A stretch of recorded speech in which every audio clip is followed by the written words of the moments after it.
Welcome to episode 66 of the Gambots podcast. I'm your host, Eric, and this is my co-host. It's Christian. On this week's episode, Christian and I both watched the movie Outbreak. Christian has watched the television series Black Spot. We're going to get into a little bit of coronavirus news as it relates to movies, video games, and television. And finally, we're going to talk about a few of the shows we've been watching while we have been stuck inside.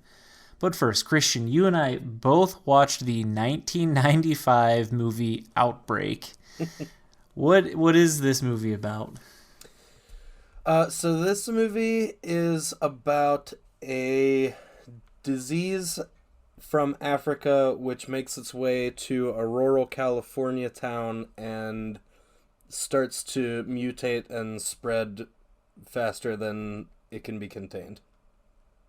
I gotta say, and I am not well versed in this area, were the 90s a hotbed for viral movies? I don't know about viruses in particular, but the 90s were definitely big on, like, disaster. Disaster or, like, disease? Because wasn't 13 Monkeys about some sort of, outbreak?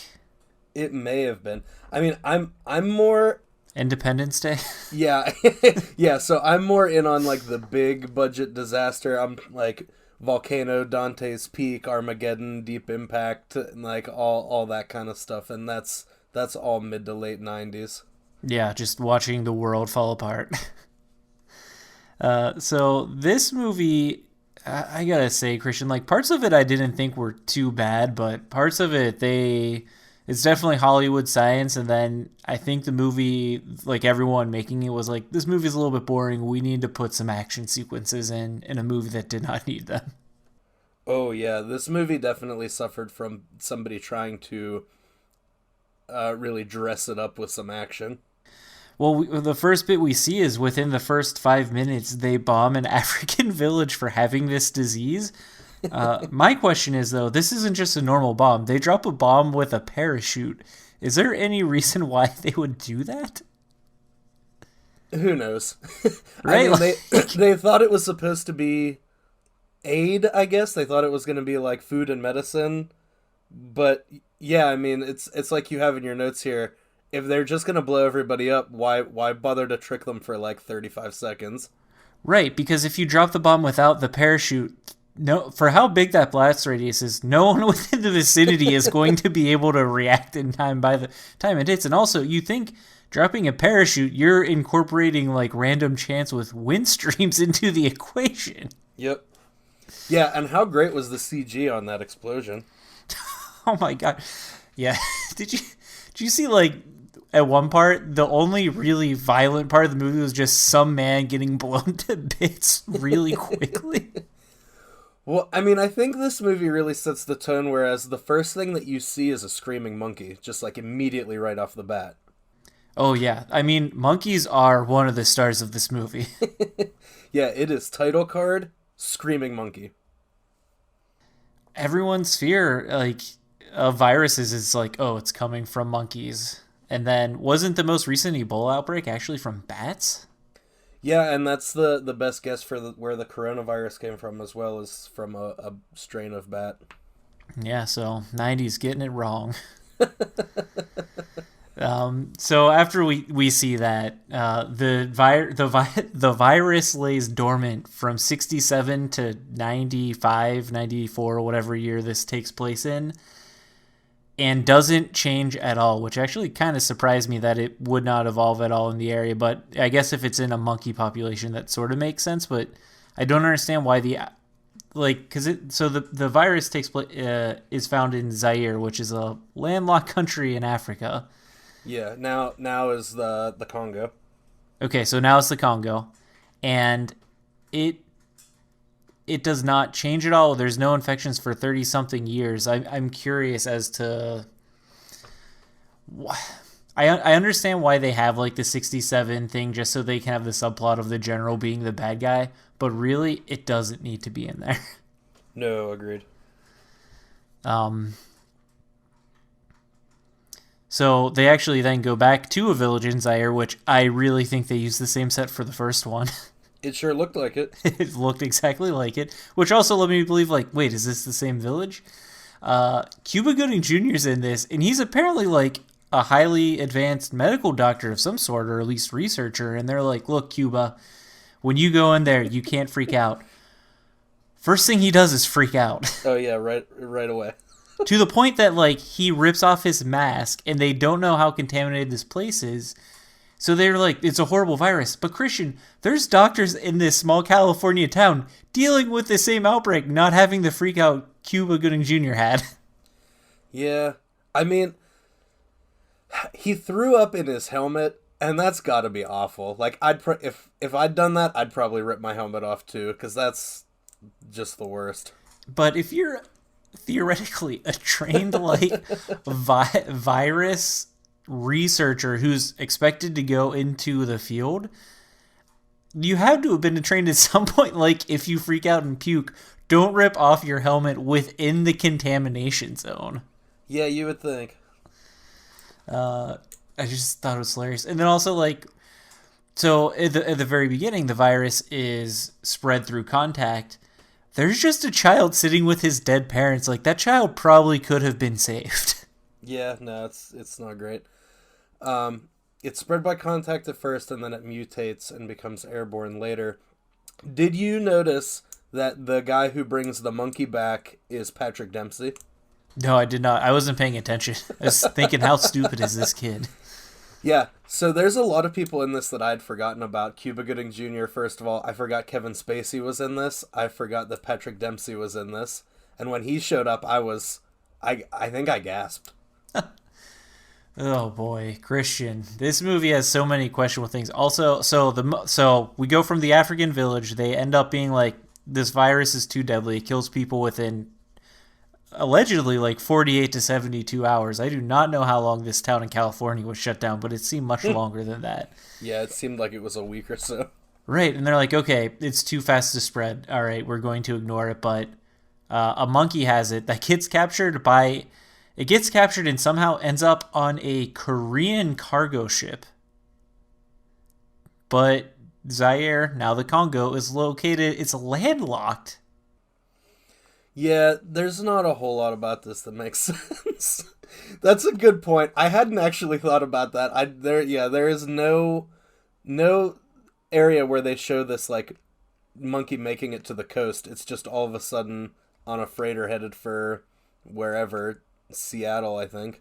The U.S. and not only is the Congo landlocked, Christian, the monkey gets back to the U.S. in roughly the same time frame that the main character does, because he was like, I'm leaving on a Tuesday or Monday or Tuesday, and he came back on a Sunday, and then the monkey was also in the States by then. So it not only went from the middle of the Congo onto a ship, also it was like a trans-Pacific journey to Seattle in the same time period it took him to fly home.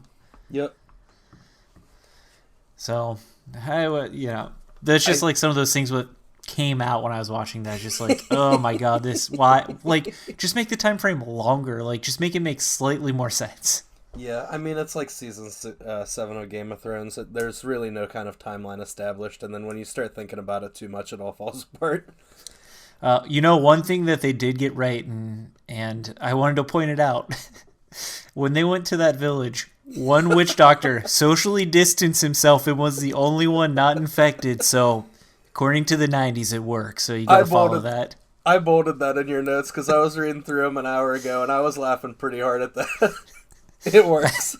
He was the only one who lived in the whole village. Yeah, Dustin Hoffman's like, I want to talk to that guy, and they're like, no, he's all good up there on that hill.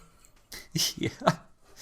Okay, so we get back to the States, and then this is where I think the plot they have too much going on in this movie. So the main plot is the virus, and then there's the subplot of the main character, which I didn't pay attention. Who is this starring? Main guy is Dustin Hoffman. His ex-wife, who he's trying to reconcile with, is Renee Russo, and then his boss is Morgan Freeman. I did know Morgan, yeah. Morgan Freeman's boss is Donald Sutherland. Right, so shit, I completely blanked. Who did you say the first guy was? The main Dustin character? Hoffman. Yeah. So one of the subplots is Dustin Hoffman trying to get back with his ex-wife, which I get it. Like, a virus is kind of a boring concept because it's not action-packed. And then the other subplot is Morgan Freeman and like a higher up general had found this and tried to cover it up in in the 60s. So then there's like a fight between them with the general getting in Dustin Hoffman's way so they don't get the cure out there so he can bomb this town. And for a virus movie, it's just one too many plots. I think you either go with we reconcile or you go with the general's evil. Yeah, so for a movie about diseases and like disease ecology, this movie had a lot of helicopters and like a lot of helicopter drama. This movie's 2 hours and 10 minutes long, and it jumps right into it. And there's only 5 minutes of credits. Like, it is almost the full runtime. Yep. They start dealing with helicopters at about the hour and 20-minute mark. It goes from a virus movie for about 40 minutes to them just flying in helicopters to different places, like out into the middle of the ocean to San Francisco, and also a helicopter battle, and then them staring down an airplane in a helicopter. Like, they clearly were like, we need action, and it's going to be helicopters. I gotta say, I do think my favorite scene in the movie is where they go to that, for some reason they go to that like records office. Oh yeah, to find the shipping boat. records, yeah. And he skips all those people in line, and then he goes up to the guy in charge, and he's like, "Do you want me to cough on you?" Right. I did genuinely enjoy that. What I actually thought was funny in a bad way too was when he was talking to the random worker, and she's like, "I know someone who can get the Coast Guard to find this ship for you," and he's like, "How?" And she's like, "I'm his mistress, more or less." And it's just like one of those things where it's like, what are the chances that this random records worker knows someone high enough in the Coast Guard to scramble to find you a like a cargo ship? Yeah. Oh, this movie's a mess, and it's not just plot wise. Like, it's science wise too. It seems like almost no work was done on this to make this legit, or if it was, they kind of threw it all out in the name of writer's convenience.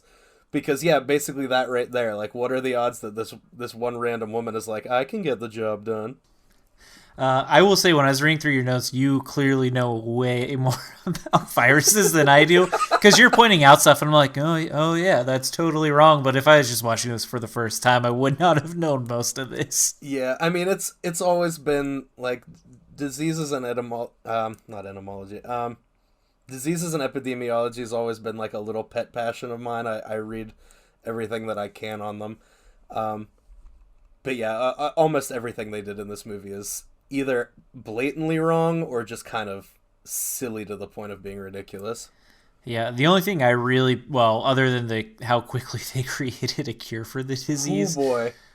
The other thing that got me was when they found out that it was like air transmission. It had airborne transmission. They're like, it's like the flu, but it was like going through air ducts. But so you would be like, okay, this is a super virus. It's super contagious.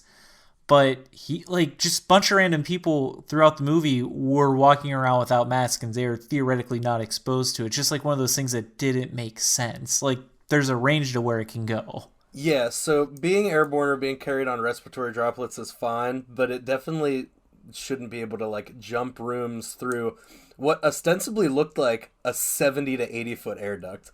Right. Like, it'd be one thing if it was like the next room over, but the camera goes up into the air duct and it weaves through like 3 or 4 corners before it comes back down into that room where the infected people are. And you're like, all right. Right. When I saw that, I was like, oh man, this is like the super virus. Like, everyone in there without a mask, they're dead. But that wasn't really the case. So this disease is modeled on Ebola, basically, and the book that this movie is based off of is called The Hot Zone, and it is about a real life Ebola outbreak, and so they really doctored it up a lot. But Ebola and its family of diseases are called hemorrhagic fevers, and you basically bleed to death inside your own body. Your blood vessels kind of just leak. And so you bleed from everywhere. but those kind of viruses aren't typically airborne. There's no they wouldn't be served any purpose by becoming airborne viruses because that's not the system of the body that they attack. And so, like, just right off the bat, this becoming a flu-like virus is crazy. And also what confused me a little bit about this was they said that, oh, the virus mutated, but also at one point I thought they said that the monkey had both versions of the virus on it. Yeah, they were playing fast and loose with the word mutate. It seemed like it didn't actually mutate. There were just two strains of the virus, and they found the second one later. So then, but everyone who came in contact with monkey died of the first strain. How did the second strain get out? Who knows? Because they were like, look, the pet shop owner, he definitely died of the first strain. And they're like, the apparently everyone in this universe is a moron. The lab tech who was doing blood tests and just shoved his hand into a like centrifuge with like a moving one and got blood everywhere. They're like, he died of the second version. So they implied that it mutated somewhere, but like he didn't come in contact with a monkey. Nope. So I don't know. Maybe I missed that part. Another thing, I mean, I just said, point out of how stupid it is, people are. And I joke, there probably are dumb people, though, out there who would do this. Like the one guy who was insanely sick and went to the movie theater and just coughed on everyone. It's like one of those things where it's like, yeah, it sucks that you have to stay inside, but like, you know, this is the perfect reason why with a much less deadly virus going around. Like, you don't know if people are sick or not, and like they're out there coughing on stuff and infecting the whole town. I'm not gonna lie, that's the part of the movie I found the most believable, especially after this past week. Oh yeah, like, people going out. Yeah, I drove out to where I typically go to college when it's not completely shut down, and there were people out having house parties. This was literally like 3 days ago. There were people hanging out on their porch drinking beers, groups of like 15, 20 people, and you just want to shake them. Right. And so I will say they nailed that believability, just how stupid people are. Yeah, the one part on the plane where that dude was insanely sick and he's like, yeah, kid, here, eat this cookie. Like, what sane human does that? Like, he doesn't know he has like the worst disease ever, but like he's clearly sick. Yeah, like you have to at least assume you've got the flu if you're sweating like that. Right. The vast majority of my complaints in this movie were science-based, and it's funny because I'm really back and forth on like where my metric is for when I get frustrated with how dumb a movie is scientifically. I really have no metric. It's just kind of like case by case. Yeah. Because I really think the people that made the movie The Core should be tried for war crimes. But I honestly watch the movie 2012 like once every 2 or 3 months. I love it. I think 2012 though knows it's dumb, whereas The Core, like, granted, I don't know, does 2012 try and base it on pseudoscience as well? Like, I feel like The Core tried to make a plausible explanation that everyone was just like, no, your whole premise is wrong. I mean, 2012 half-heartedly tries in like the first 5 minutes and then just kind of forgets about it for the rest of the movie. But like, I love San Andreas, I love Volcano, and they are just absolute nonsense. Yeah. But this movie frustrated me. I did actually like some of the points you pointed out on this, specifically about like the strain and stuff, because I would never have known like that, the comparison of that in Ebola. Yeah, so fun fact about that, there's several times in the movie where they show an image of the virus on a screen, and it is the Ebola virus that they're showing. Like, it is a real-life actual picture of Ebola, which checks out since they are supposed to be similar viruses. So I thought that was neat. Yeah. I also, I did not know this, that you're not supposed to call the virus where it originates. Ooh, yeah, that's real. That's very frowned upon now. Yeah. Because, well, I've been reading slightly more because everyone's like, the Spanish flu was called that, but didn't that actually originate somewhere else? But the Spaniards got blamed for it. Yep. Yeah, they think it started in Kansas. Really? Yeah. Wow, I did not know that. That's crazy. Yeah, the Spanish got blamed for it because we were in the middle of World War One, I guess it was, and they were one of the only countries that didn't have like some kind of a censored media, and so information came out of there faster than it came out anywhere else. Crazy. But like Ebola is based on a place. I think it's a river in what's now the Congo, because it's called Ebola Zaire. I never knew that either. I actually want to read The Hot Zone. I know some people, I don't know, when I was middle or high school, it was a required reading for a science class that I wasn't in, and by the time I got into the science class, they took it off, and I always wanted to read it, but I never got around to it. People were like freaking out about it when they read it.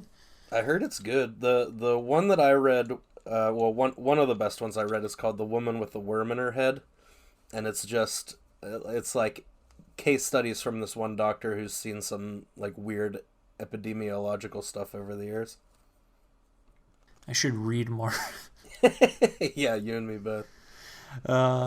So there are a couple, I mean, just saying things that don't make sense, but there was one scene I thought was hilarious when it was like two rednecks trying to escape this town and then a U.S. helicopter just gunning them down. Talk about like excessive force. Blew them straight up. I guess in their defense, like the one redneck was like, I'm going to take this helicopter down with my rifle. And didn't. So there's like, machine gun them. But of like random scenes to show people panicking. Yeah.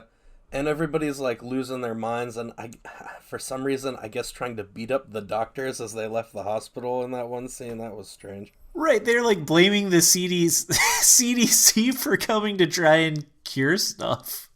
Like, I could see if they were mad at the government for preventing them to see their loved ones, but like you're literally attacking the people helping your family. Yeah, this movie was kind of a mess. What did you think about the final plan to just firebomb the town? Man, what a great idea. I mean, I guess it could cause the problem. Would fire kill everything that the virus would infect? I mean, theoretically, it could probably kill the virus too, but I mean, you gotta wonder if you're just gonna like blow pieces of it into the atmosphere. Right. And then, I mean, Dustin Hoffman even brings up in the movie, like, if you blow up this town, you'll kill it all here, but we can't guarantee that it hasn't already left this town. Right. Like, one of the generals straight up tells, I think, Morgan Freeman, like, hey, nobody's left this town since we got here, but we got here like 3 days after the infection started, so who knows? Right. And also, at one scene, they're like, this bomb is the most powerful weapon we have outside of a nuclear weapon. It's a pretty big bomb, Christian. I feel like they probably have bigger bombs, though. Yeah, it was silly. But I mean, thank God Cuba Gooding Jr. is there, and he's able to synthesize an anti-serum for this in 6 minutes? Dude, he just does it with one monkey. A monkey that, by the way, they did not need to find because they had already isolated the virus. Right. I don't know how stuff works. So they're saying that it had the antibodies they needed? I have no idea if that actually changes anything. I don't think so. But I mean, even if they were trying to get something out of the monkey, like to get the monkey's blood, then isolate an individual antibody, then be able to synthesize and mass produce it would take at least a year. They generated like 2,000 doses within 48 hours because after they had it, no one else died, it appeared, because everyone's outside the hospital. Yeah. I mean, we're talking about trying to synthesize some kind of like an antibody for COVID-19 now, or try to work on a vaccine, and like conservative estimates are like 15 months. Right. Like it's a slow process. Man. Maybe they should call Cuba. Yeah. Wait, what? Done. Oh, Cuba Gooding Jr. I thought you meant the country. I was like, wait, did I miss something? Yeah, maybe they should call Cuba Gooding Jr. He'll get it done. And also, they give Renee Russo the serum, and she feels better in seconds. Yeah, but also she's then the last person to recover in a hospital room because everyone else is gone when she wakes up. Crazy movie. one of the big things that does not make sense in this movie to me either is why they wanted to firebomb this town, because they could have easily waited 48 hours and everyone in that town would be dead. Oh yeah, for sure. Like, it was completely unnecessary. After everyone's dead, you can go in there and burn what you need to, but bombing the town made absolutely no sense. Just wild. Like, that's one of those things that is just crazy too, just on its face. Like, if a general went into like a joint chiefs meeting and was like, I have the solution. We're gonna blow up this California town with whatever 20 odd thousand people in it. Everyone would be like, no, we're not gonna do that. Right. They're like, it seems like we have this pretty well contained. Like, this is a fast spreading virus. If we lock this down for 2 days and there's no other reports of it, like, we have it contained. Yeah. Like, people know if they have this virus. I mean, how dangerous was that monkey? Because that girl was hanging out with it and she never cut it. Like, he's just rolling around the woods. Oh man. Yeah, this definitely seems like a disease that would spread too quickly to be sustainable. Yeah, it definitely feels like it would be spread that. and kill so fast that it would burn itself out before it could really become a problem. Yeah. Especially if you keep it contained in one town like that. Yeah, which they did a good job on containment. I mean, it took them 3 days, but they got it before it mutated to be airborne. And then all they had to do was blow up a Jeep. So just make an example. So, do you know what this? Sorry. So, do you know how this did on with critics? Yeah, so it has a pretty low Rotten Tomatoes score. I mean, not catastrophically low, but lower than I would have expected. It's at a 60% for critics, 56% for audience. I think that's probably a little generous, but I don't know that it deserves to be much, much lower than that. Yeah, and I mean it was successful at the box office. The budget was 50 million, box office 65 million domestic and 190 worldwide. So it made its money back. But Ooh, yeah. I agree with you. Like, this is an okay movie. I don't know if I could suggest anyone to watch this movie. It was real. I thought it was really boring. Like, it was too long. They could have gotten rid of a lot of the helicopter stuff and tightened this movie up by about 20 or 30 minutes, and I would say it was good, or it was better. Like, my favorite parts of the movie were probably until the hour and 20-minute mark when they have the whole helicopter escapades. And then after that, I was really checked out. Yeah, I mean, I have written down here that this movie is bananas in places, specifically the helicopter places. But overall, I think people would enjoy it if they don't really think that much about it. I mean, it's been, maybe it's just because of the sign of the times, but it's been in Netflix top 10 consistently for the past like 10 or 11 days. Yeah, I mean, we watched it solely because of COVID-19, so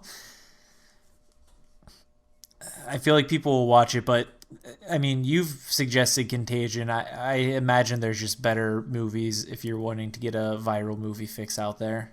Yeah, there definitely is. I haven't seen Andromeda Strain in a long time. I remember it being decent but slow. It deals less with like containing an outbreak and more about just being preventative. Whereas Contagion is much more dramatic. And I mean, Contagion was just made, I think, in 2011, so it's much more the effects are better. It uses it has a cameo from Gwyneth Paltrow's decapitated head that they made for the movie Seven, so that's fun. This movie is very 90s. Yeah, oh yeah, for sure. It really is.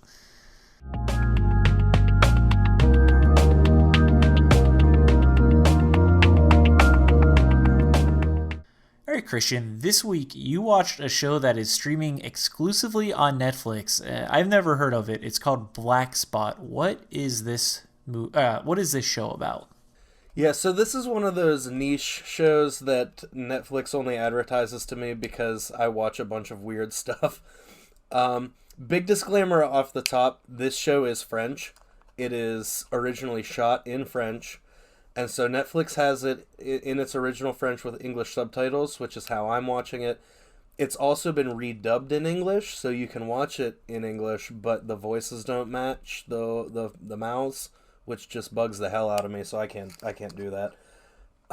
But years of watching anime has conditioned me to not mind subtitles really at all. So that's how I'm doing it. This show's real strange. It's got a kind of Stranger Things vibe, but darker. It's also like a procedural mystery show. It takes place in a fictional French village called Villefranche, and they live in a dead zone where like cell phones and GPS and they say sometimes microwaves don't work, which is how it got its name. And this town is on the edge of or in the middle of this very old growth forest, and the forest is kind of alive. So when you say this is a procedural, or is it like you're solving a mystery every week, or is it more of an overarching like mystery plot they're trying to solve? A little of both. It's kind of X-Filesy in that there is one mystery that you solve in every episode, but there's also something larger happening in the background of every episode that takes place over like the full season. Okay. So you mentioned that the woods are alive. So you mentioned that the woods are sort of live, and also this is like a paranormal thing. Is this explicitly? Is it kind of like X Files, where the like the aliens exist in X Files? You see this stuff, but they never like one of the characters never believes it. Or is this one where you, as the audience, never really see the paranormal stuff either? You just see the implications. So it's a little in between. You always see the paranormal stuff, but there's also always like a rational explanation for why it's happening. And so as the audience, you're kind of left wondering, well, was that supernatural or was it just this weird thing that happened? So you mentioned a little. You said there is an overarching plot, but what is the general premise of this, and I guess kind of the main characters of the show? There's a lot going on in this show, and that's not necessarily to its detriment. It keeps you kind of on your toes, and it keeps you wondering what's going on. The background stuff, the mayor's daughter has been missing for 3 months. She ran away from home and never came back. The sheriff, who is kind of our main character, her backstory is that she went into the woods as like an 18-year-old and went missing for 3 days. And then when she came back, she was missing two of her fingers. And so it shows you flashes of her being like chained up in a canyon, and she has to cut her fingers off to escape. And so one of the mysteries they're trying to solve is like what happened to her, and is it related to this new girl being missing? And also the mayor's family is real shady, and you're never really sure what they're up to. How many seasons is this, by the way? There are 2 seasons on Netflix. I think a third one's been ordered, but there are 2 seasons out now. So do they wrap everything up by season one, and season two is sort of its own thing, or is this going to be a continuation with season after season continuing the overarching story? They wrap up exactly one mystery in season one, and everything else is still like up for grabs. I'm happy that I'm unclear. I was reading a little bit about it, but the language was a little confusing. I'm unclear if the network it was on canceled it and Netflix picked it second season up, or if Netflix just has like exclusive streaming rights outside of France and it's still premiering on like a French TV network. But whatever the case is, I'm happy the second season got picked up, because there is still a lot that I do not know that I want to find out. Yeah, I tried to look up about this on Wikipedia because I never heard of it, and the article for it is not that long. Yeah, it's not super well known, I guess, but it's good. I hope it picks up steam, but being in French, I'm not really sure that it's going to. I mean, at the very least, it sounds interesting. The way you're explaining it sort of reminds me of Gravity Falls mixed with Hot Fuzz. Yeah, I mean, it's definitely not a comedy. It's not. I know that, but the Hot Fuzz, it was like he came to a town that had like 7 times the murder rate that was explained away as accidents. Yeah. And then it's kind of similar with Gravity Falls, like it's more of the paranormal element and everyone just kind of ignoring it. That's certainly what this is. Like the man that you're supposed to kind of view the show through as this district attorney who gets sent in because they've got this astronomical murder rate, and the sheriff is just like, oh, we're just like any other small town. He's like, there have been 37 murders here in the last year. And she's like, yeah, just like any other town. He's like, How does that town keep its population, man? Yeah, it's wild. But also the woods are kind of alive, and the woods are creepy. Like these are like big old growth European, kind of like the Black Forest in Germany kind of a vibe, where it's like the woods they're almost treated as a character unto themselves. They might be haunted, or they might be being guarded by an ancient Celtic stag demon, because you see him walking around a lot in like the backgrounds of pictures. There's like a person with antlers like in the fog silhouetted, and you see him walking around a lot, and you finally get a good look at him in the last episode, but it's never clear whether it's actually a demon or if it's just some guy out Christian, in the woods. Could it possibly be Sonic? It's the Blue Devil. How amazing would that be if I get to the end of season 2 and like James Marsden rolls in? Just the crossover you were not expecting. But the crossover we needed. Yeah. How long are the seasons? Like, how quickly can you burn through this? I mean, I burned through this in about a day and a half, the first season anyway. It's only 8 episodes, and I would have been moving a little faster if I hadn't started school again today online. But I'm a couple episodes into season 2, and it deals a lot more with the like demonology aspect of it now that this other mystery has kind of been wrapped up. They've had more time to deal with the other stuff that they brought up. Nothing really new has been brought in on season 2 yet. It's more like they're able to do a deeper dive into the stuff that got a back burner in season 1. All right, so would you recommend our audience check this out? Yeah, I would. Like I said, if you don't mind an English dub where the voices don't match the mouths, like that would be great if you're not really paying too close attention. Like you can have it on while you cook or something.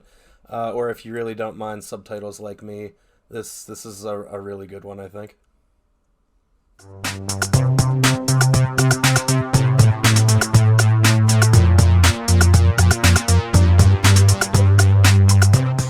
All right, and now we're going to be giving a little bit of news updates. As everyone listening probably knows, if you're listening to it concurrently with when we release it, the COVID-19 coronavirus is, in all the headlines, and it's affecting everything really, including movies, televisions, and video games.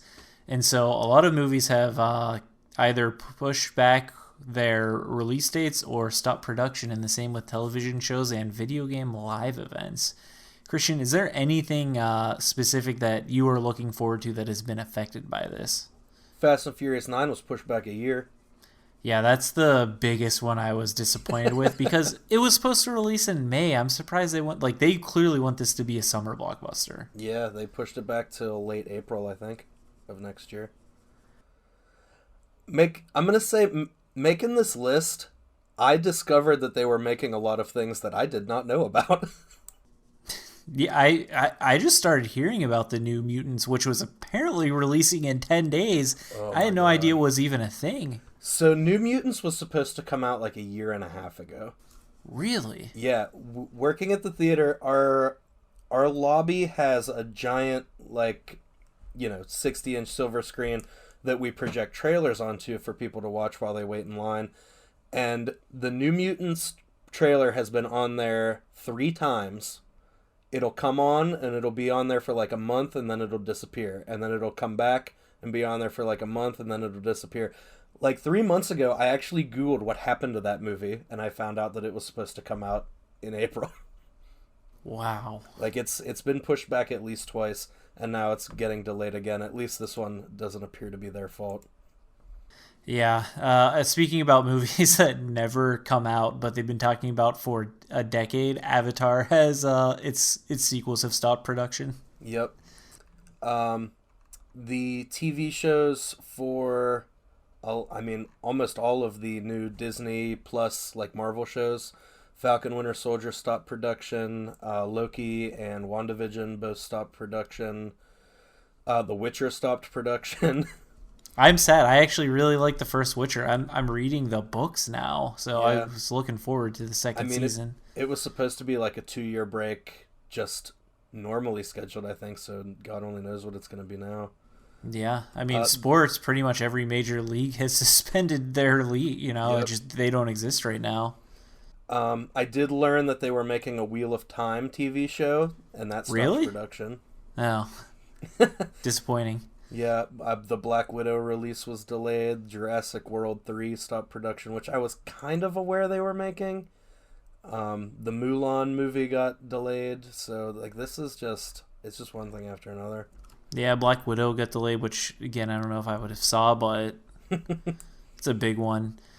Some live events that can't. The big live event that was canceled for people into video games was E3, and this is a huge year for it to get canceled because there are a new console generation theoretically coming out in September and October, November sometime. And But I don't who know knows what kind at of this point? I don't know what kind of scheduling goes into that, but I mean it wasn't scheduled to be until early June. So I'm honestly surprised they pulled the trigger on that so soon. I would have thought they would have waited to see if things kind of eased up for the summer. Right, and they pulled the trigger on that in early March. My guess is that a lot of money gets committed to it, and they saw the thing where companies probably were and so E3's actually had a couple problems over the past years. Number one, Sony has stopped going there, which was used to be one of their big, like, if you think about it in mall terms, it's like a flag post or an anchor store. It was like an anchor publisher who comes and does it. And then I think Activision Blizzard does their own thing. EA does their own thing on the same weekend. I think Bethesda has their own event. So like they've been weekend in past years. Yeah. And then I think this might be the final nail in the coffin for what E3 is known, like how it's been known for the past 20 years. Just because the only big names really were Microsoft, which they're going to be holding an online event now, similar to Nintendo Directs. Nintendo's there, but they don't really announce stuff there. They do everything with Nintendo Direct. So I'm not surprised that they canceled it, but I am surprised they announced it so early because I imagine this is still going to be something they're dealing with in June, and companies probably were backing out, and instead of trying to go through with limited funds, it probably looks better just to cancel early. Yeah, I hadn't realized they were having all that trouble to begin with, and that makes a lot more sense. One of the things in here actually surprising me, and I did not realize is, and I'm curious if this is changed state by state. AMC and Regal Cinemas reducing capacity to 50 people per room until April 30th. I imagine that has, like, in certain states, Pennsylvania, Ohio, probably California at this point, New York, that those have to be shut down at this point. A lot of them, I'm sure, are. Well, I mean, you mentioned Ohio. As far as I'm aware, Ohio's going on total lockdown at midnight tonight, and we're recording Monday. So I don't think literally anything is going to be open in that entire state. Yeah. But yeah, the rule that they had set out was it was 50 people in a room or 50% capacity, whichever is less. Okay. Is I what was going to say, because saying. I know some theaters probably are only 50 people. Yeah, so I mean they would be down to a 25-person cap. All the Broadway shows are suspended until further notice. Yeah, I mean, it's pretty much any form of entertainment in most states, I think, are either suspended or they are going to be suspended. Yeah. Disneyland and Disney World both closed for the rest of March. I feel like Disney will probably be able to take that hit, though. Yeah, I would think. I did see that most of the people who were commenting on those posts were just mad that they had bought season passes. Oh, I mean, that is probably very annoying because probably not going to get to use those. I would hope they could get a refund, but what if you like scheduled a trip for there in May, or I guess mid-March until April, whenever it's closed, right? Mm-hmm.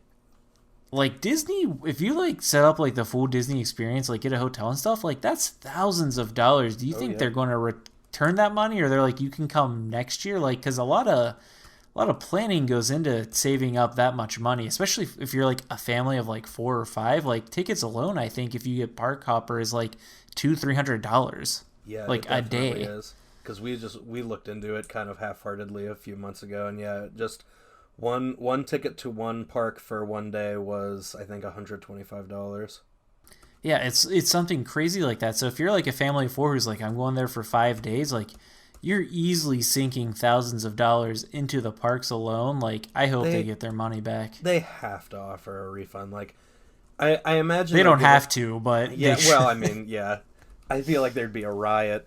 Right. I imagine they'd offer them a choice, like, we are planning on being open again on such and such a date. If you want to move your entire itinerary to this time, we will accommodate you, assuming all these time slots haven't already been taken. But otherwise, we can just send you your money back. Right. I would hope that happens. I mean, I have unfortunately committed like a fair bit of money out there where it's like, well, I don't know if I'm even getting my money back. Like I signed up for a painting class and they're like, we'll let you know in 2 weeks. And it's one of those things where it's like, it's for like a local cause, but also like I could use that money right Yeah, now. So I can only imagine like if it was like thousands of dollars. yeah, that's unreal.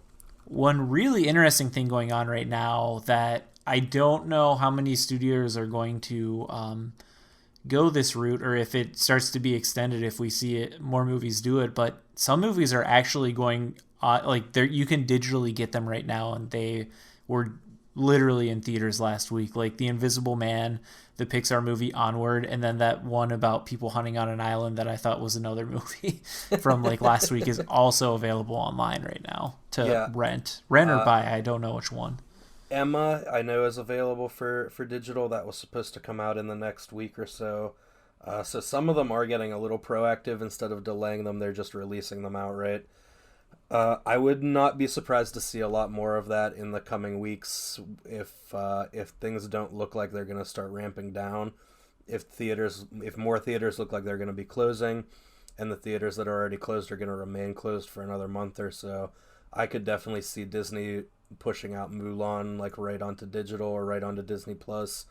I could see them pushing Peter Rabbit out onto digital because I mean these are things that were supposed to come out in the next 2-3 weeks, and if these movie theaters are going to be shuttered until like May or beyond, then yeah, I don't think they're going to have a choice. These Yeah, companies because are huge, but I mean they can't deal with no income like that for that long.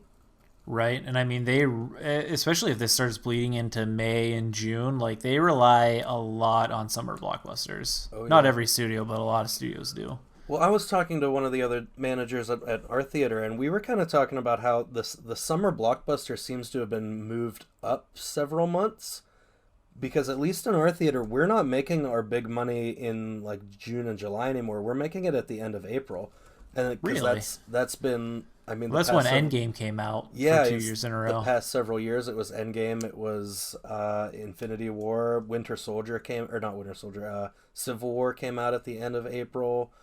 And so it seems like the big release season is now late April, early May. And I mean that's right where we are with all these cancellations now.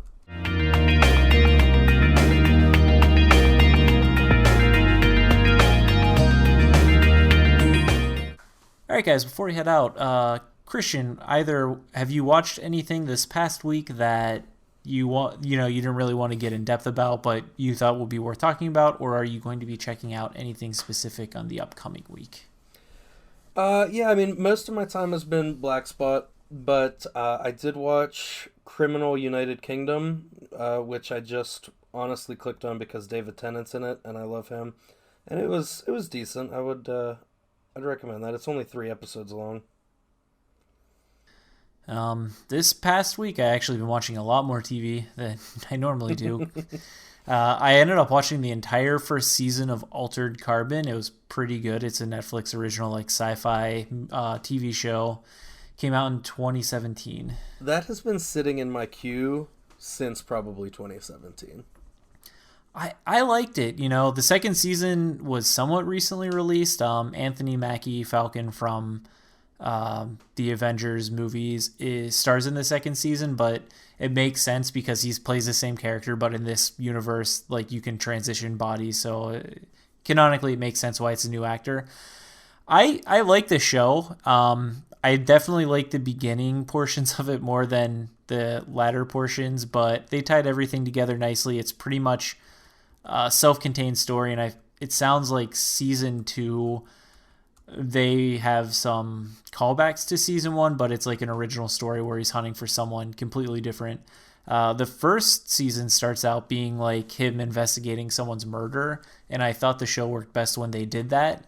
But then it also delves into the main character's past and an overarching conspiracy. And the basic premise is like he was a terrorist or freedom fighter like 250 years in the past, and he was put into prison. They call it on ice, and your conscience is basically suspended for 250 years, and then he was brought back to investigate this murder because he's like a special character. They called him an envoy, so he has like hypersensitivity to like investigating stuff or whatever. They don't ever really explain the powers, but they build a pretty cool world. It's definitely sci-fi, so I would check it out if you get a chance and you're really bored. Otherwise, I've been trying to find a show that like hooks me, and that one hooked me enough where I watched it in like 3 or 4 days. I tried to watch Blacklist because everyone says that's good, but I couldn't get into it after one episode. And then one I actually did really like, it's called Dave. It's on FX. It's by the rapper Lil Dicky, who I don't know if you know who that is, but he's like a YouTube satirical rapper. It's actually hilarious. Like, I really like that show. I've watched 3 of the 4 episodes. I would suggest people checking that out if they like a little bit more like raunchy comedy, but also it has hints of like Curb Your Enthusiasm to it.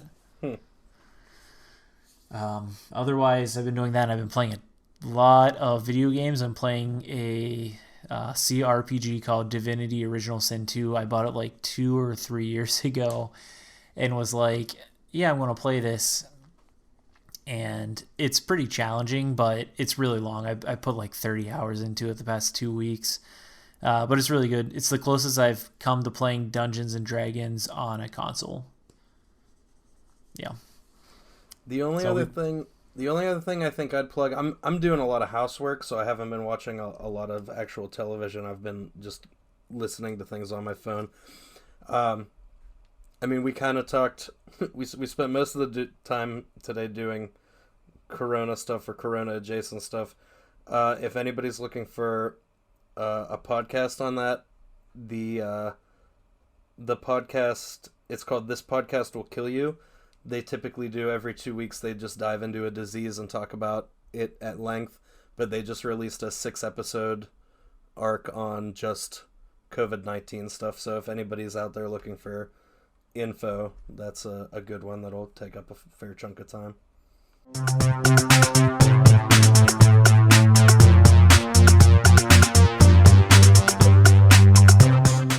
All right, guys, thanks for checking out our episode. If you would like to contact us, we are at Gambots Network on Twitter, or you can email us. We are gambots.blog@gmail.com. We also now have a website up. That's gambotsnetwork.com, where we've been posting short 200-word reviews on movies. Either we talk movies, television shows, and video games that we either talk about on the show, or some of the stuff that we haven't actually got around to talking to. We also put it on there because for whatever reason it just wouldn't fit into the show, but we figured we would at least talk about it a bit. Otherwise, if you have suggestions for our Amazon review game, we will probably use it if you send it in. Thanks for listening, guys. Thank you.